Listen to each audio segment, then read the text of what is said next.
command object? We were able to get some fighter aircraft up and around it before the order to shoot it down, and the pilot's assessment was that this was not manned. On a different subject, after the State of the Union address, minutes after he finished delivering the State of the Union address, President Biden encountered in the halls of the Capitol Brittany Alconis, the wife of your Navy comrade Ridge Alconis, who, as you know, remains imprisoned in Japan.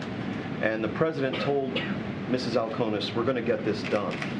I wonder if you can tell us if the Alconis case figured in the conversation that the President had with the Japanese Prime Minister when he visited here last month, and if you can flesh out the President's promise to Mrs. Alconis. I know generally you don't like to say a whole lot about these kinds of efforts, but what can you tell us about what's being done on behalf of Lieutenant Alconis? I would go back to what I said to you last time, James. I mean, the President's well aware of this case.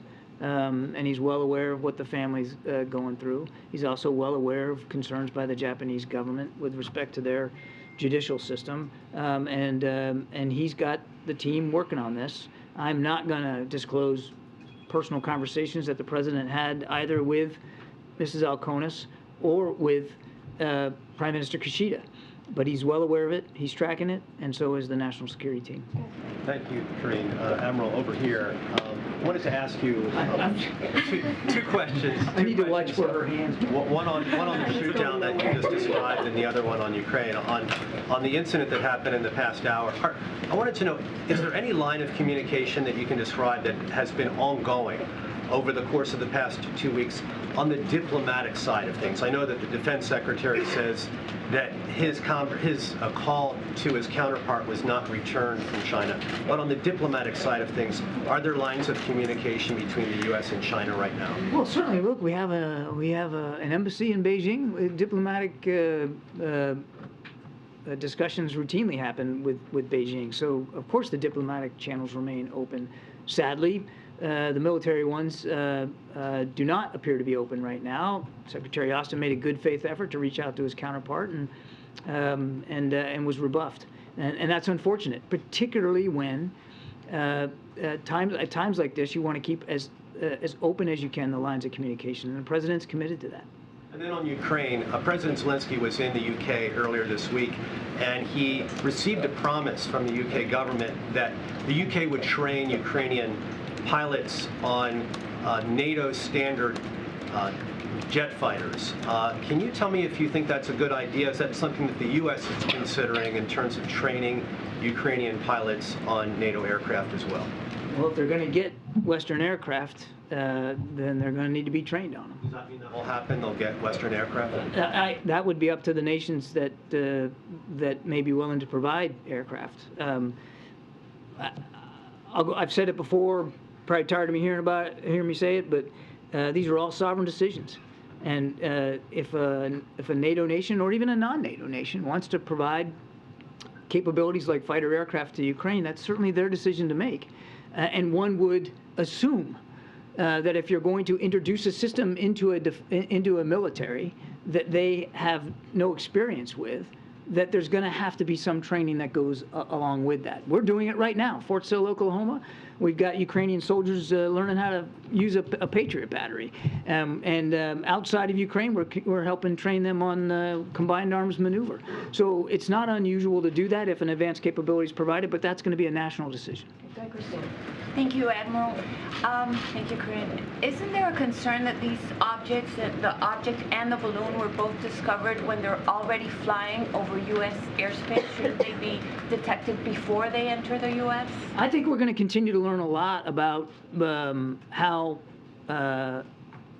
these things are or can be detected in a better way. You heard the NORTHCOM commander talk about certain gaps that he felt he had in his domain awareness. So from this incident last week, we'll certainly learn about the capabilities of that surveillance asset, but we also expect to learn more about our own processes and our own systems for detection and tracking.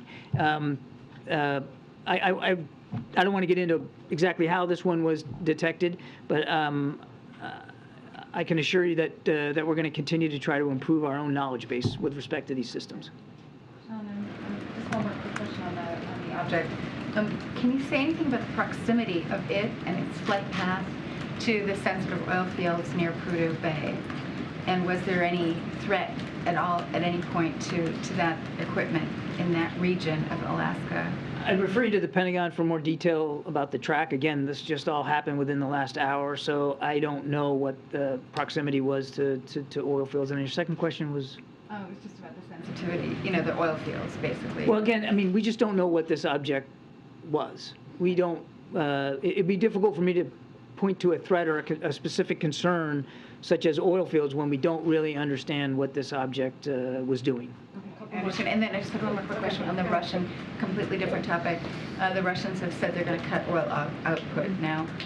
What is the U.S. response to that? And will you reach out to OPEC to ask them to sort of compensate the difference so that the price of oil doesn't escalate at a time when you're just starting to see inflation? Once again, Mr. Putin's willing to weaponize energy. This move, if it proves to be true, it doesn't come as a big surprise as a reaction to the price cap, and it just shows you the lengths to which he's willing to use resources like energy as a weapon. What the United States will do, have done, continue to do, is work with allies and partners to make sure we can better balance supply and demand and try to meet that need. It's important. We still believe that Mr. Putin not be allowed to profiteer in an inappropriate way off of the oil he puts on the market so that he can then fund his military in the field. Will you reach out to OPEC?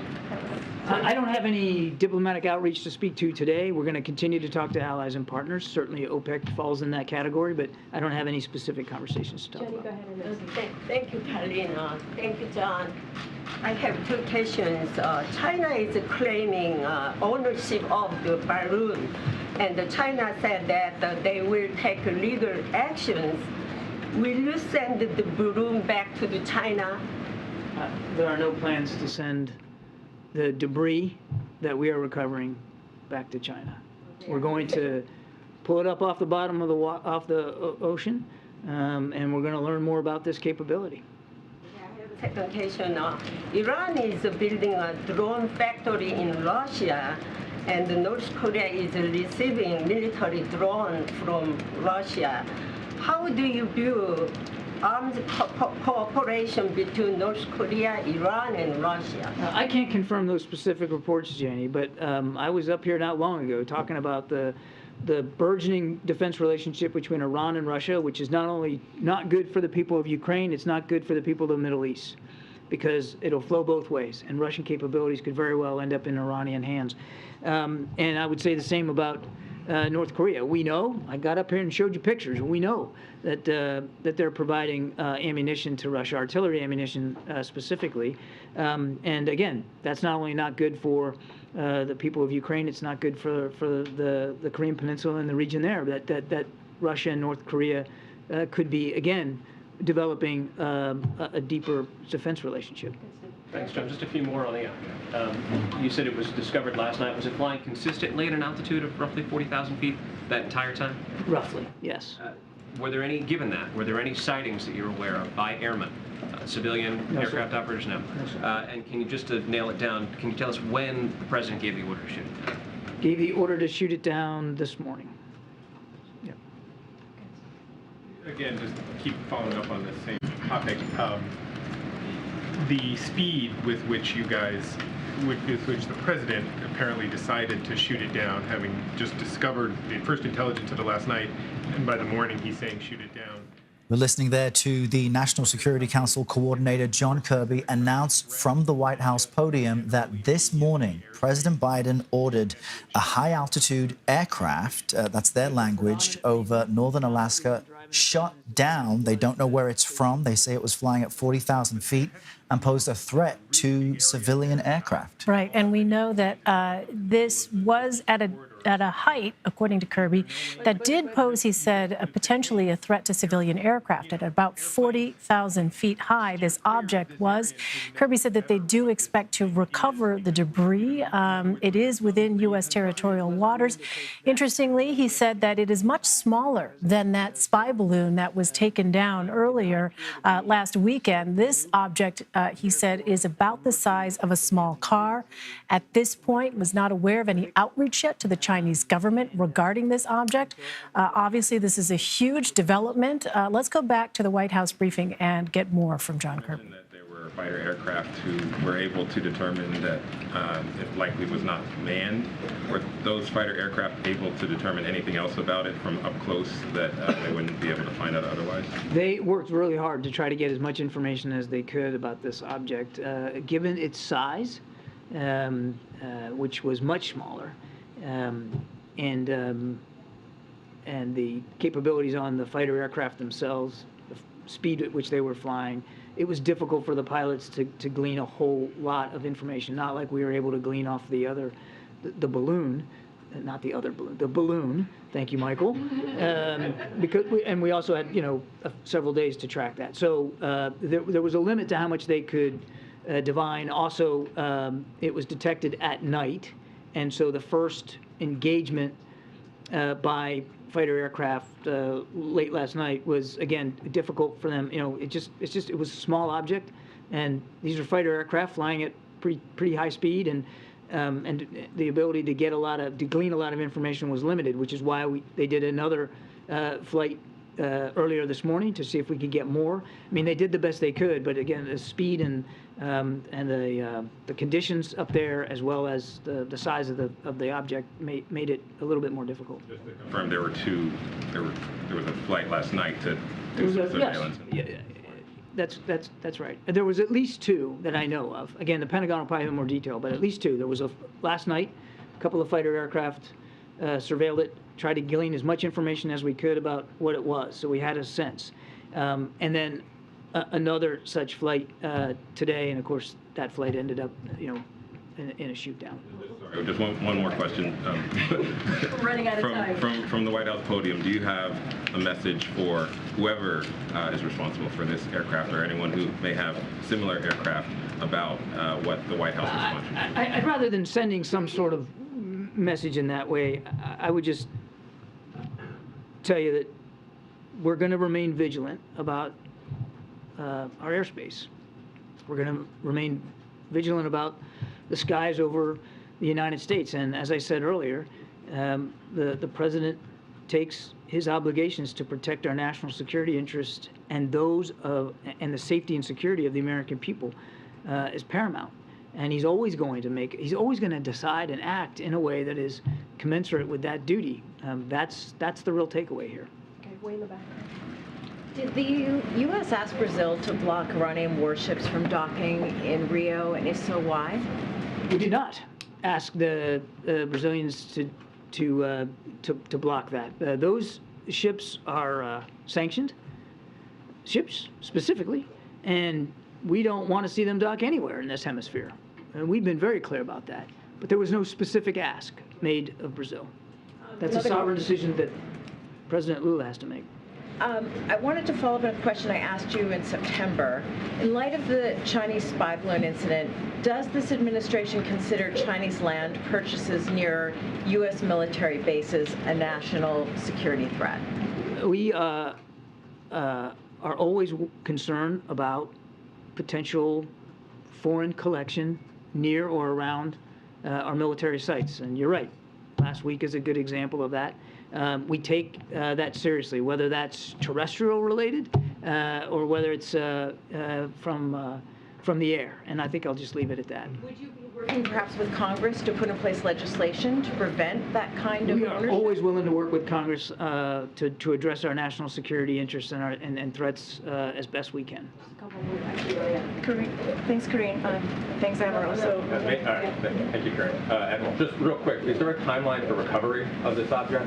You'd have to talk to the Pentagon. I don't know. Again, guys, this just happened within the last hour and a half, and they're still assessing where this thing landed and the degree to which they can get to it. And on the Poland visit, I know in the statement that you put out, Karine, it says that the president is going to meet with leaders of the eastern flank NATO countries. Are any other European leaders, NATO leaders, expected to join the president on this trip? We're still putting the agenda together. The predominant reason to meet with them, the Bucharest Nine, as you call it, is to really talk to those nations who are literally on the eastern flank of the NATO alliance. But I can't rule in or rule out that there may be additional attendees or additional meetings that the president might have. Go ahead, Sebastian. Thank you very much. Hello, John. Over here. Yeah, thanks. Yeah. Back to Lula, if you can remember him.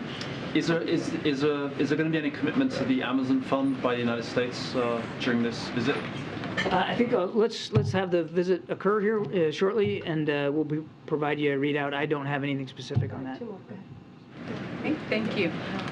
So, John, the U.S. Special Presidential Coordinator for Global and Infrastructure Energy is in Angola. So he met with President Lorenzo. Can you elaborate a little more on this visit? I don't have any information on that. We'll take the question and see if we can get you a better answer. Just a quick one on the timeline. Was the president briefed on the object last night when the track first came to the administration's attention? He was. He was as soon as the Pentagon had enough information to provide him, they did that. Last question. Ukraine. Thank you, madam. Thank you, John. As far as Russia's war against Ukraine is concerned, 1 year now, does President believe that when Prime Minister Modi of India told President Putin to stop the war, and this is not the way that this time that war should go like this, and you think there is still time for Prime Minister Modi to stop the war or convince President Putin? I think there's still time for Mr. Putin to stop the war. I think there's still time for Mr. Putin to stop the war. Prime Minister Modi can convince? I'll let the Prime Minister speak to whatever efforts he's willing to undertake. I want to stress it again, Goyle. I mean, certainly the United States would welcome any effort that could lead to an end of hostilities in Ukraine that are in keeping with President Zelensky's objectives and his leadership, his determination of what is acceptable to the Ukrainian people. Nothing about Ukraine without Ukraine.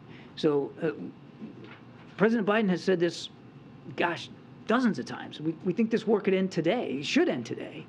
The single person responsible for what the Ukrainian people are going through is Vladimir Putin, and he could stop it right now. Instead, he's firing cruise missiles into energy and power infrastructure and trying to knock out the lights and knock out the heat so the Ukrainian people suffer even more than they already have. He could end it right now. And since he's not willing to do that, clearly, we've got to make sure we can help the Ukrainians succeed on the battlefield so that when President Zelensky determines it's time to negotiate, and he's the only one that can make that determination, he can do it with the strongest hand possible. And finally, sir, 1.4 billion people in India are waiting for President Biden to welcome. When is the next trip? I don't have any travel, other than the travel that Karine talked to you today, I don't have any travel to announce. Thanks, you. Thanks, guys. Have a good Admiral. weekend. Thank you. Thanks, Admiral. Okay. We're listening there to John Kirby, the National Security Council Coordinator for Strategic Communications at the White House, announced that the U.S. military shot down this morning what they're describing as a high-altitude object, approximately 40,000 feet over Alaskan airspace. We heard some details about how this was discovered, how a decision was made.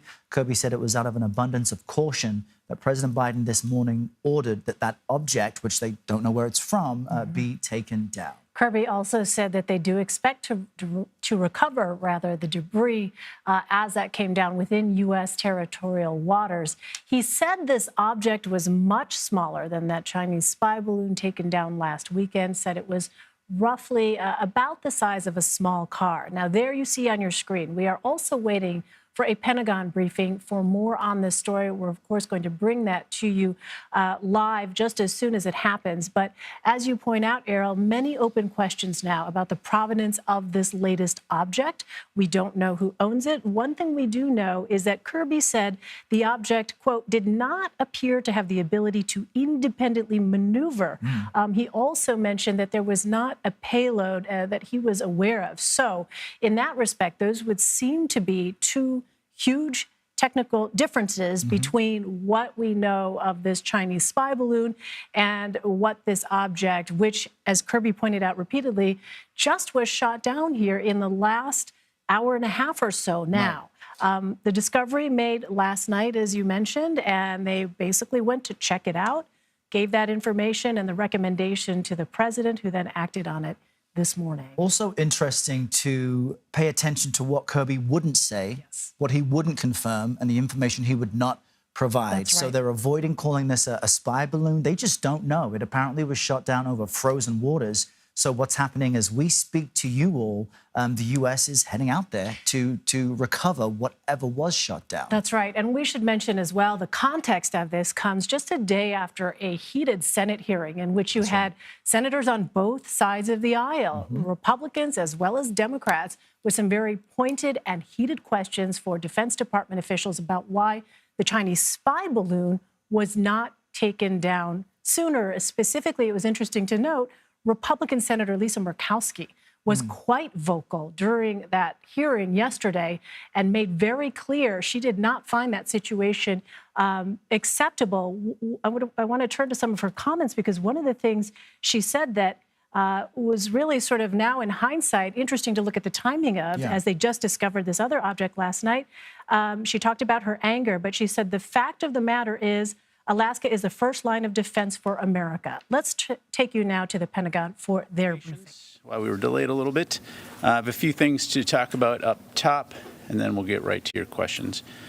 So first of all, to add to information already provided earlier by the White House, at the direction of the President of the United States, fighter aircraft assigned to U.S. Northern Command successfully took down a high-altitude airborne object off the northern coast of Alaska at 1:45 p.m. Eastern Standard Time today within U.S. sovereign airspace over U.S. territorial water. On February 9, North American Aerospace Defense Command detected an object on ground radar and further investigated and identified the object using fighter aircraft. The object was flying at an altitude of 40,000 feet and posed a reasonable threat to the safety of civilian flight. U.S. Northern Command is beginning recovery operations now. U.S. Northern Command's Alaska Command coordinated the operation with assistance from the Alaska Air National Guard, Federal Aviation Administration, and the Federal Bureau of Investigation. We have no further details about the object at this time, including any description of its capabilities, purpose, or origin. The object was about the size of a small car, so not similar in size or shape to the high-altitude surveillance balloon that was taken down off the coast of South Carolina on February 4. Separately, U.S. Northern Command continues their recovery operations in support of the recent takedown of the Chinese high-altitude surveillance balloon. Recovery teams have mapped the debris field and are in the process of searching for and identifying debris on the ocean floor. Debris that's been recovered so far is being loaded onto vessels, taken ashore, cataloged, and then moved onwards to labs for subsequent analysis. And while I won't go into specifics due to classification reasons, I can say that we have located a significant amount of debris so far that will prove helpful to our further understanding of this balloon and its surveillance capabilities. Of note, due to less than favorable sea states right now, teams will continue to conduct underwater survey and recovery as conditions permit. The department wants to thank our interagency partners from the U.S. Coast Guard, the FBI, and state and local authorities for their continuing assistance and partnership. In other news, and I think this is important that we remember, a lot of folks and people in Turkey and Syria right now are suffering. We want to, again, express our support for the people of Turkey and Syria as they respond to the deadly earthquakes that struck there earlier this week. In support of ongoing U.S. assistance efforts spearheaded by the U.S. Agency for International Development, U.S. European Command has positioned personnel, equipment, and a range of assets to aid the government of Turkey and its continued search and rescue efforts. This includes the U.S. Navy's George H.W. Bush Carrier Strike Group, repositioning to the eastern Mediterranean Sea to provide logistics, medical, and rotary airlift support if required. Additionally, U.S. Army rotary wing aircraft began flying missions out of Incirlik Air Base in Turkey on February 7 to transport first responders to the most affected populations And on February 8th, UH-60 Blackhawks transported injured civilians to a local medical facility. U.S. European Command has designated U.S. Naval Forces Europe and Africa as the lead component command overseeing the EUCOM humanitarian assistance and disaster relief efforts within Turkey. To aid in that coordination, U.S. Marine Corps Brigadier General Andrew Priddy, U.S. Naval Amphibious Forces Europe Commander and 2nd Marine Expeditionary Brigade Commanding General arrived in Turkey February 9 to lead military coordination efforts with U.S. agencies involved in the humanitarian aid and disaster relief efforts. We'll continue to provide you with updates as we receive them. EUCOM will be issuing a press release with further details. But again, we offer our thoughts and prayers to the people of Turkey and Syria during this tragic and difficult time. And finally, Secretary Austin welcomed Canadian Minister of National Defense Anand for a bilateral meeting here in the Pentagon today. The Secretary expressed his thanks and appreciation to Minister Anand for the cooperation rendered by Canada in tracking the PRC high-altitude surveillance balloon that violated the sovereignty of both of our countries.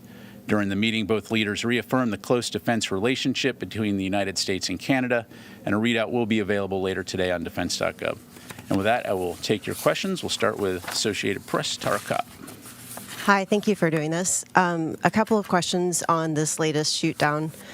First, what type of U.S. fighter aircraft were used, and what type of munition did they fire?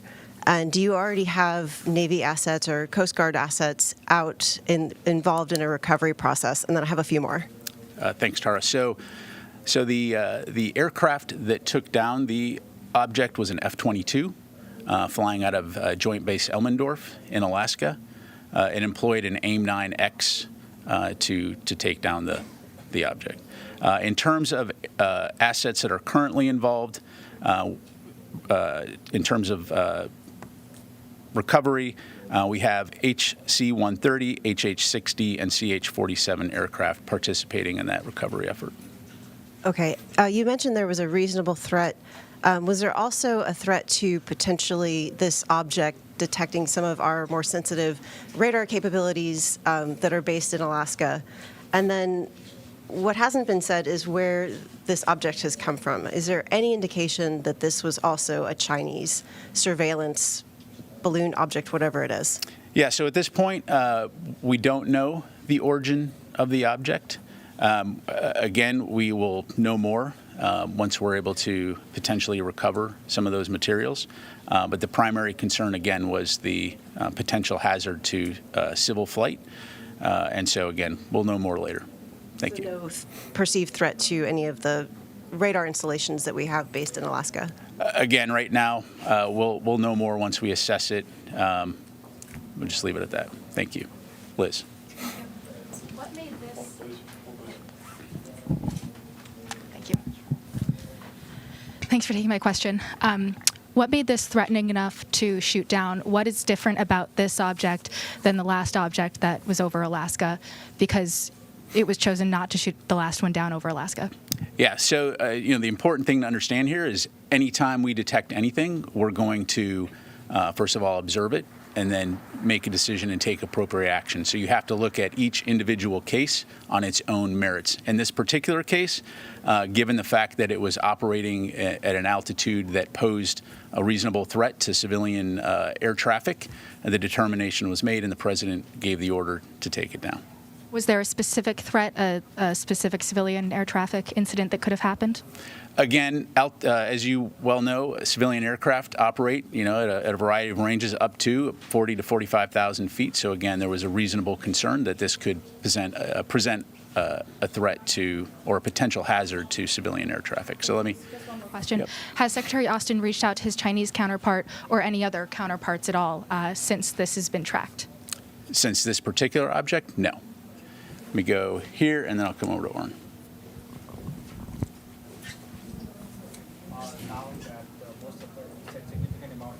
Things from the previous balloon have been recovered. What additional information you have now about the capabilities of that balloon? Yeah, so we're continuing to assess that. Again, I'm not able to go into more detail other than, in addition to learning a lot about the balloon and the capabilities that it has while it was over the continental United States, we have identified or located a significant amount of debris on the ocean floor that will be very beneficial to us learning more about it. But at this point in time, I'm not going to have more details. Manufacturing label on these equipments or the balloons indicate that they're all manufactured in China, sourced from China? Again, I'm not going to have details to provide it at this point in time. Also say that 39 other countries have indicated they have seen balloons in their territories. Are you sharing those information from the Pentagon to these countries, or the capabilities, how you shot them down? So in terms of what we're learning about these balloons, I know the State Department has talked to this in terms of our international outreach.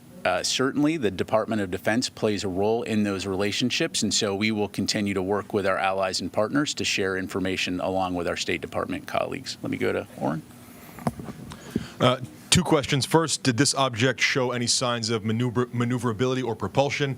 And then you and other Pentagon officials made a big deal about how much intelligence was gathered by letting the other one float across much of the United States, and yet you shot this one down before it entered the United States.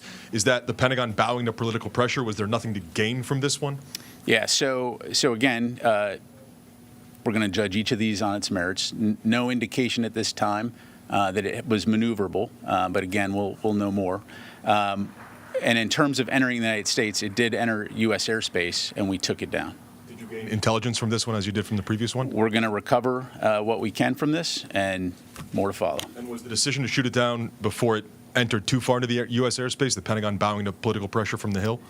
Look, again, we're going to judge each of these objects on its own merits. It entered into U.S. airspace on February 9th. We sent up aircraft to assess what it was. The decision was made that it posed a reasonable threat to civilian air traffic. The president gave the order to take it down, and we took it down. Thank you, Laura. And then I'll go to Dan. Can you? Oh, thanks. Sorry. Thanks for taking my question.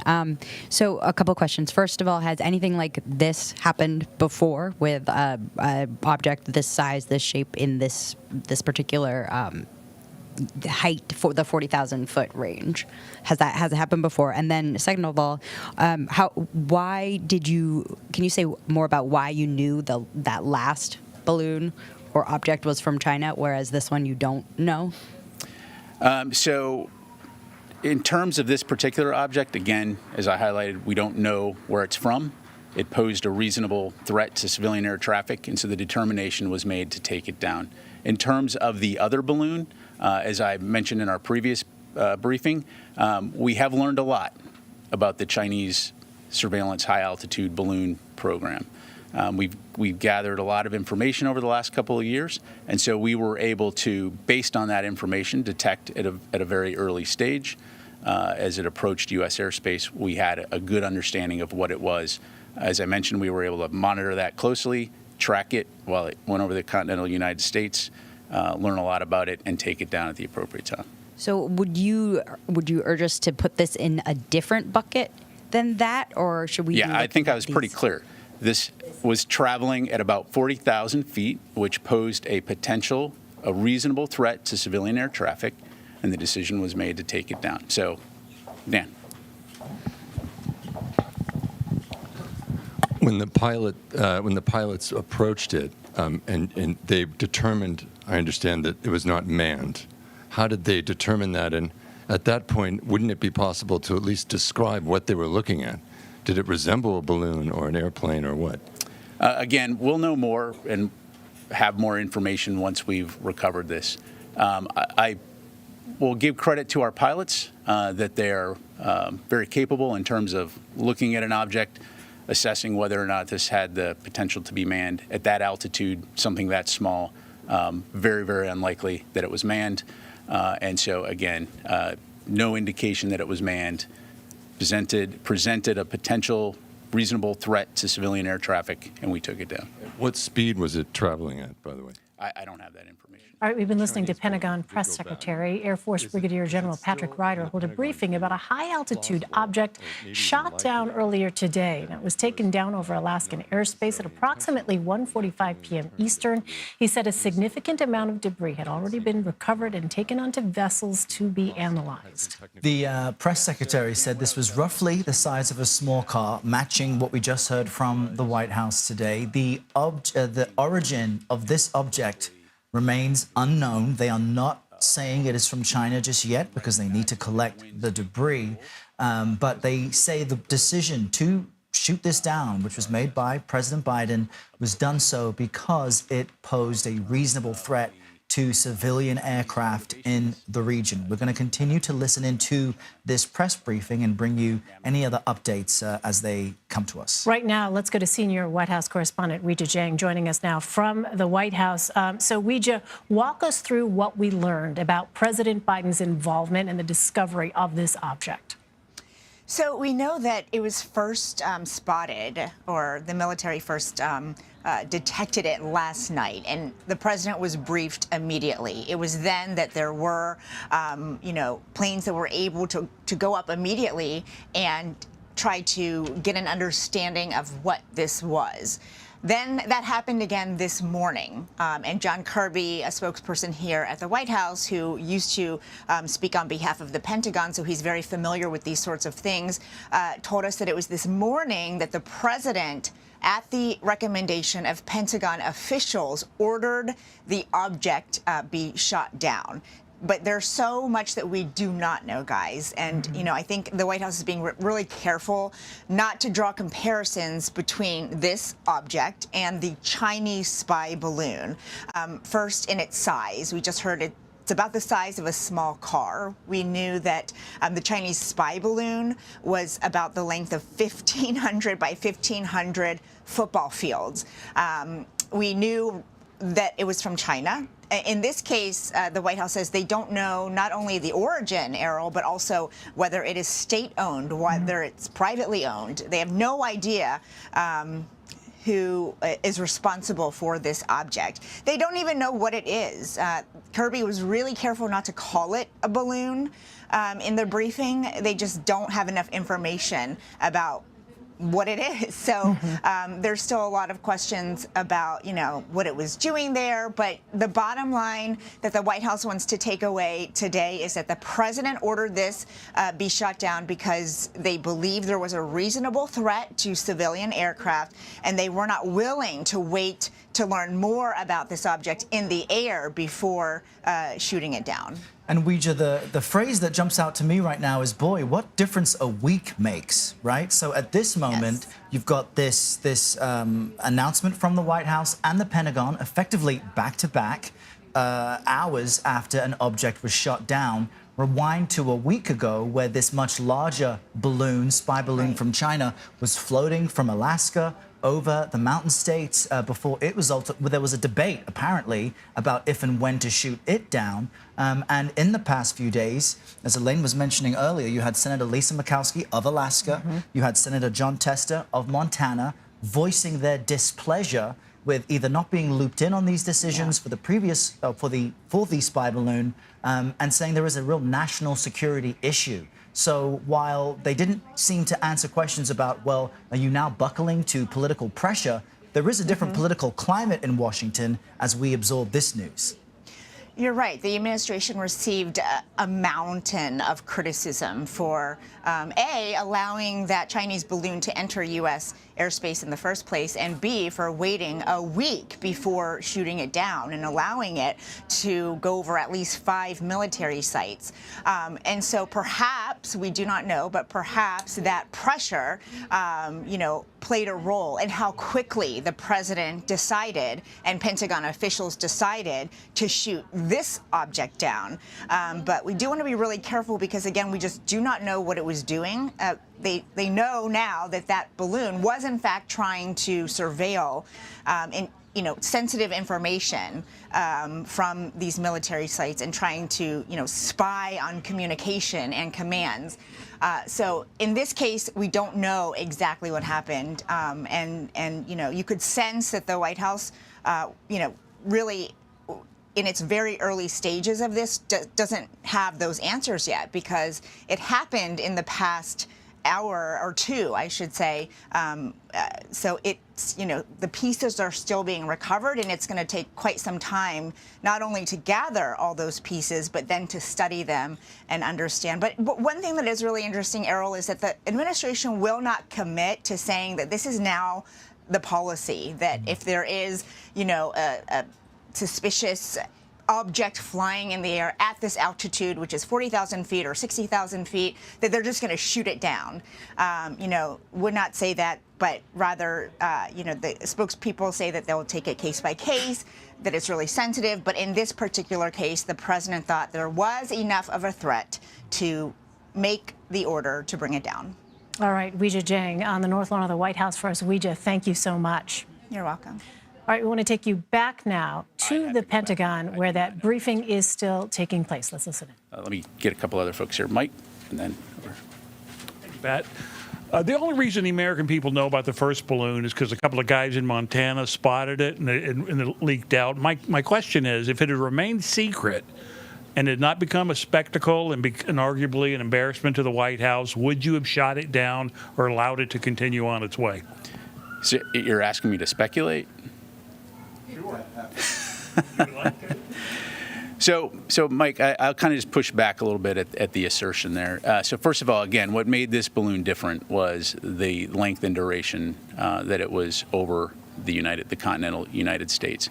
Look, we track activities all over the globe on a daily basis, some of which will remain classified because, again, we don't want to reveal sources and methods. In this particular case, I can tell you that there were efforts underway to make that public. Montana journalists reporting notwithstanding. All that to say, look, there are going to be times when there's activities happening that we're monitoring that we're not going to go public, especially if it doesn't present a particular or pose a significant threat to the American public. But again, as we monitored that balloon, there was an effort underway to ensure that folks understood what this was, especially given how visible it was. And I'll just stop there. Thank you. Yes, ma'am.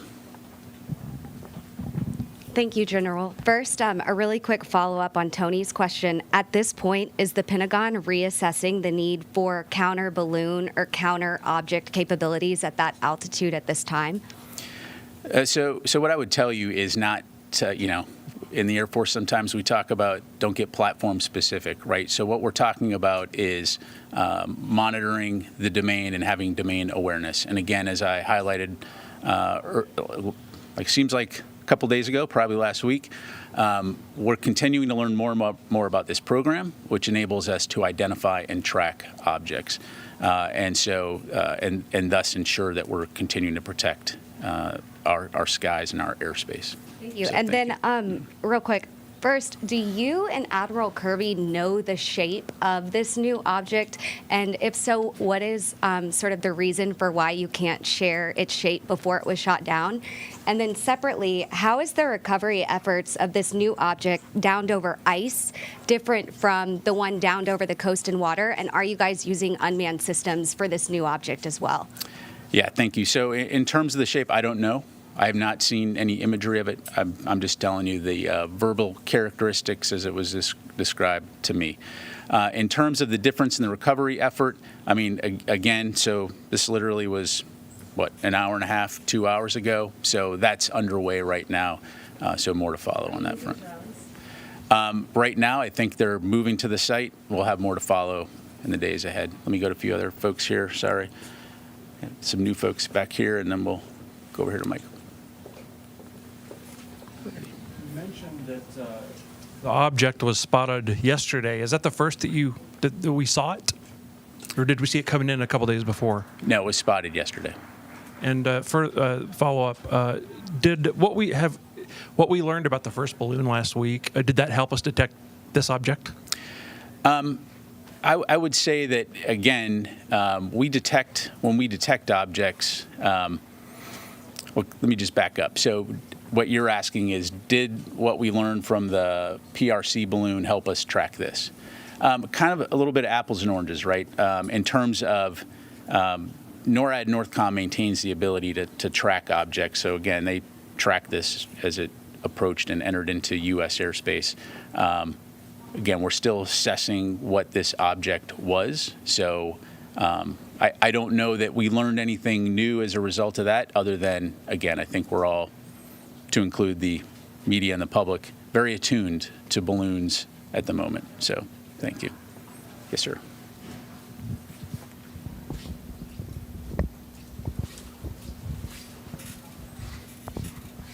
Thank you, sir. And just to clarify, so this was first identified when it flew into U.S. airspace, is that correct? Or was it identified before it?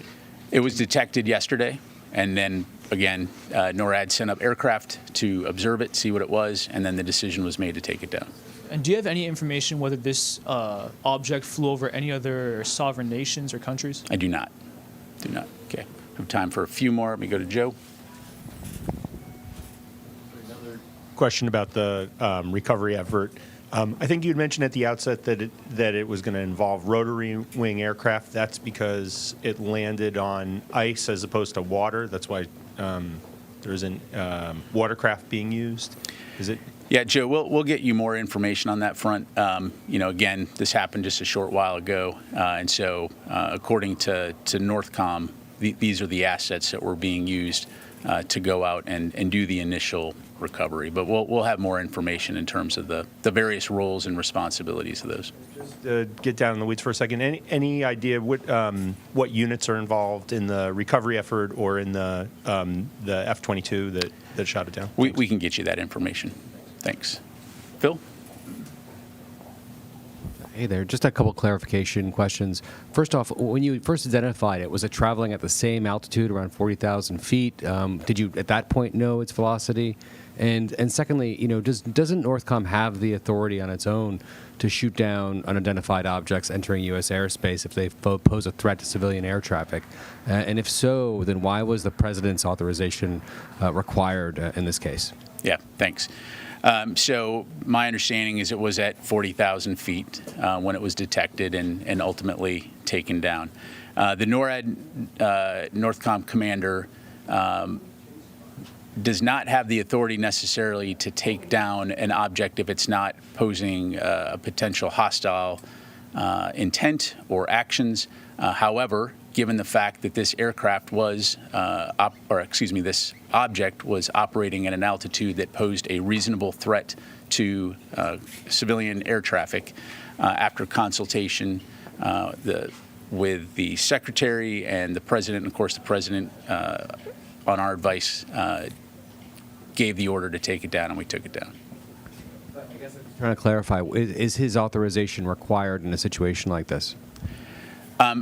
Again, it's kind of a moot point at this point because the president gave the order, but he has the authorization to take action against anything that presents a potential threat to the American public or people on the ground. In this particular case, it was determined that this posed a reasonable threat to air traffic. Again, I'll just leave it at that. Thanks. Tara? Just a couple of clarifiers. Was it a single F-22 or a pair that were up today for the shot? And then when NORAD sent the initial aircraft up to sea, was there any sort of hailing or any type of warning given? Typically, when an aircraft makes an incursion into protected airspace, there's a whole lot of procedures that have to be followed before it would escalate to something like this. Okay, well, this was an object, right? So it wasn't an aircraft per se. And to answer your earlier question, it was a two-ship of F-22s, but one aircraft took the shot. Got time for one more. Go to Liz. Thank you so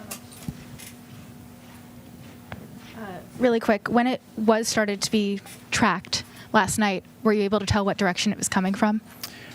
This was traveling in a northeasterly direction when it was taken down.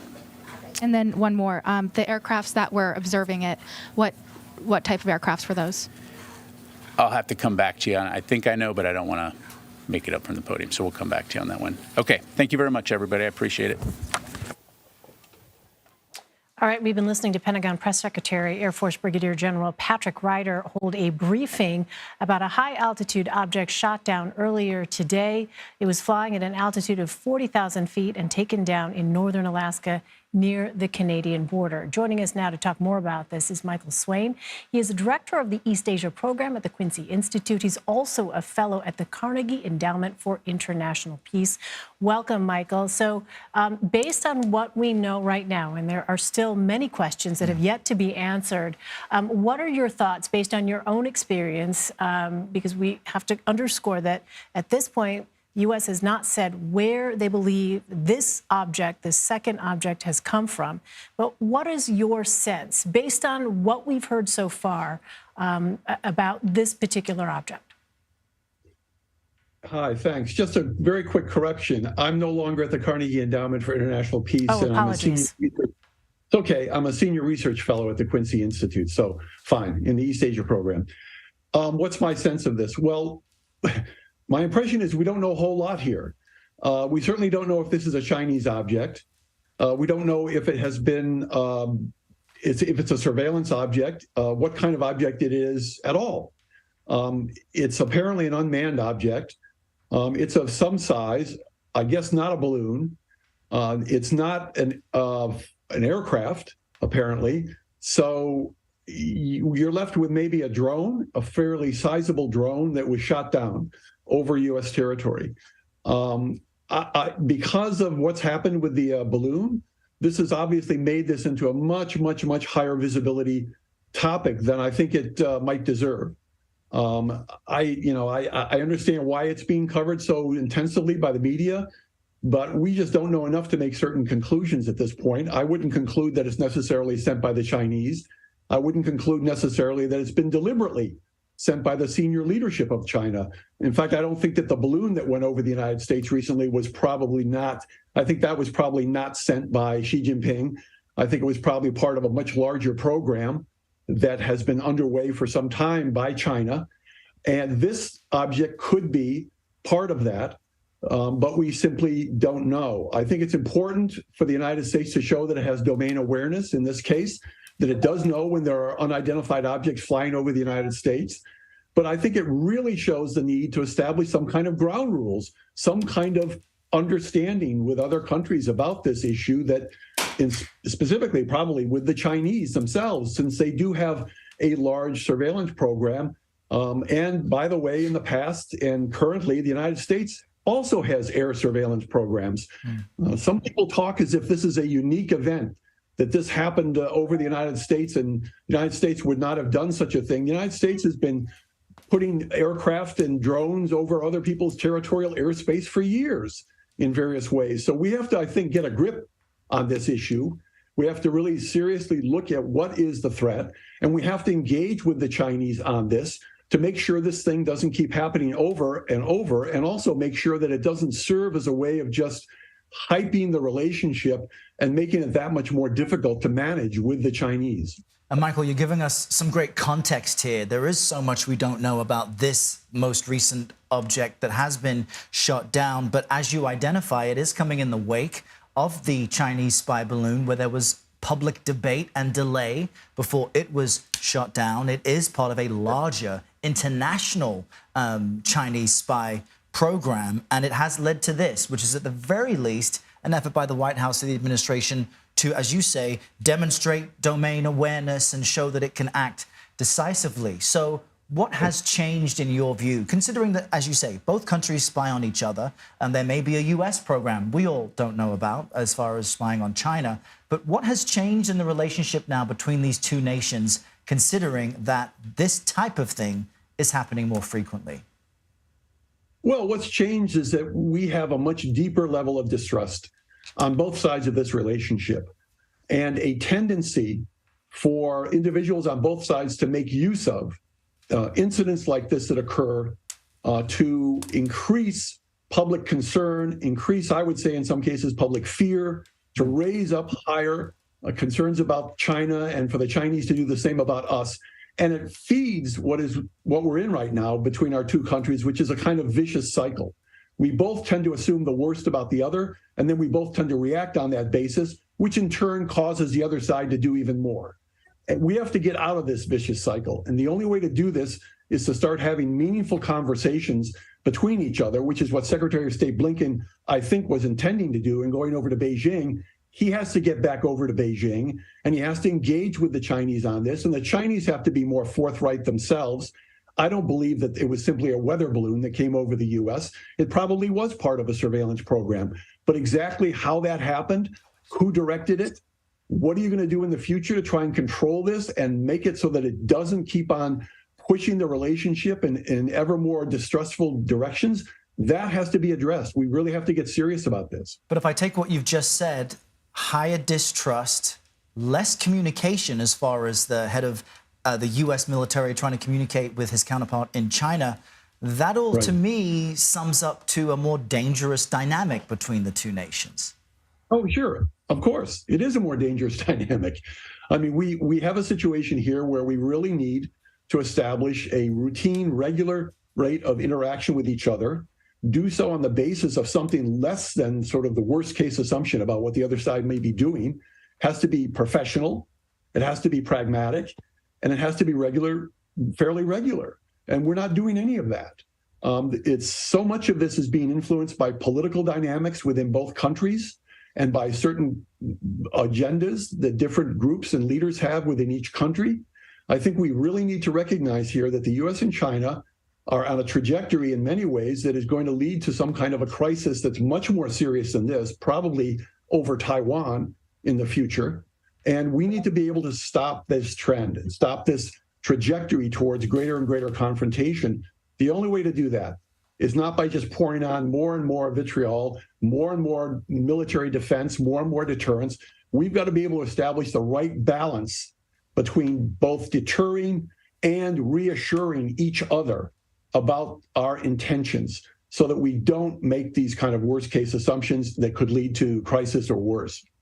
Michael, I'm curious about your assessment of a recent military move, U.S. military move, maybe didn't get a lot of attention, but the United States recently, very publicly actually, looked to expand essentially its presence in some military bases in Asia. I'm thinking of Defense Secretary Austin's visit to Manila, in which there was this announcement of an agreement here at a time when we know that disputed South China Sea territory has been a point of contention and a heated contention for I think more than a decade now, as China has basically built up its sort of artificial islands, military complex in that area. How do you think that was received? Could there potentially be a connection between what we saw there, which was a reaffirming of a military relationship and alliance between an Asian country, the Philippines, and the United States, and what we saw take place with that spy balloon being detected over the United States? I don't think an honest answer to that is we simply don't know. I mean, there could possibly be a connection there, but if there is a connection, I doubt, as I said before, that this is a linkage that has been made at the most senior levels of the Chinese government for a deliberate kind of, if you want to call it tit for tat for what the U.S. has done in the Philippines. If it is done in that way, and there is a connection, it would be by the PLA, the Chinese military. And if they were to do this, I don't think the senior leadership in China would be terribly happy about this kind of a tit-for-tat situation, especially as it occurred on the very eve of Secretary of State Blinken traveling to China. I mean, Xi Jinping had very explicitly said he was vested in this meeting. He wanted to have a good meeting with the United States on this. So it doesn't make a whole lot of sense for the Chinese senior leadership to be doing this at this time as a deliberate provocation or payback to the United States. As I say, it could be something that's being done at lower levels of the system, either part as a routine regular surveillance program or by the Chinese military. But if it's the latter, then the civilian leadership needs to establish greater levels of control over the PLA to make sure that their behavior does not upend and interact with the diplomatic interactions that are going on between the U.S. and China. That's really critical. Incredibly high stakes. And it does raise questions, as you know, Michael, about what might be happening domestically within China's own political system. Michael Swain, thank you very much for sharing your insight and expertise with us. You're welcome. We are going to take a quick break, but we'll have more on this straight ahead. You're streaming CBS News.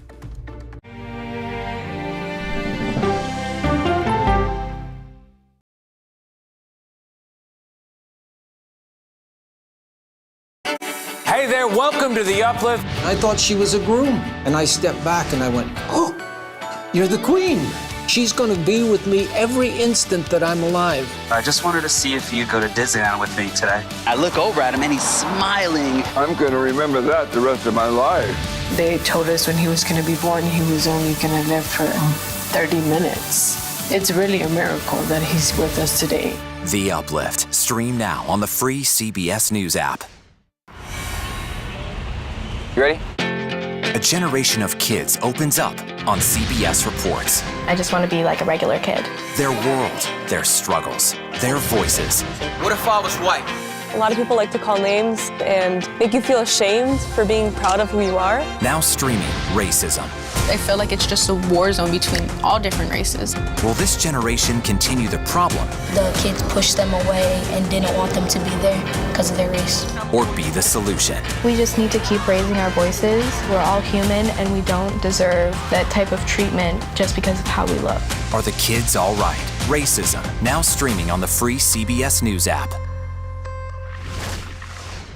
When weather turns extreme, CBS News and the Weather Channel bring you virtual weather technology so advanced, so real, you'll have time to get prepared. Feel the forecast. Weather when it matters most on CBS Mornings. An original documentary from CBS reports tensions rising between a powerful country and a vital island. The supply of this technology came grinding to a halt. The world would grind to a halt. Absolutely. As Taiwan faces threats and aggression, Taiwan is on the front line, and we understand our responsibility as a democracy. We cannot fall. CBS News examines whether they can defend themselves. Putin, Ukraine, China, Taiwan, they are manifestations of the battle between autocracy and democracy. And that is a fight that we're all engaged in. Defending Taiwan, now streaming on the free CBS News app. The news doesn't have to always be depressing. What do you love about running? It can be uplifting. That human connection that we create on the broadcast every night is incredibly important. Stories that inform. You can be really old at 60, and you can be really young at 85. Inspire. How do we unlock the power within ourselves to be who we want to be? And brighten your day. The best part of fame is making people feel good. Always send the people home happy. Make every day a little more like Sunday morning. Here comes the sun. Stream now on the free CBS News app. All right, now we turn our attention to Ukraine, where Russian forces unleashed a new air assault this morning on critical infrastructure in the Kharkiv and Zaporizhia regions. Ukraine's Air Force claims it shot down 61 out of 71 missiles and 5 Iranian-made drones. The attack caused widespread power outages across many parts of the country. This comes one day after Ukrainian President Volodymyr Zelensky visited several Western European nations, pushing for more military support, including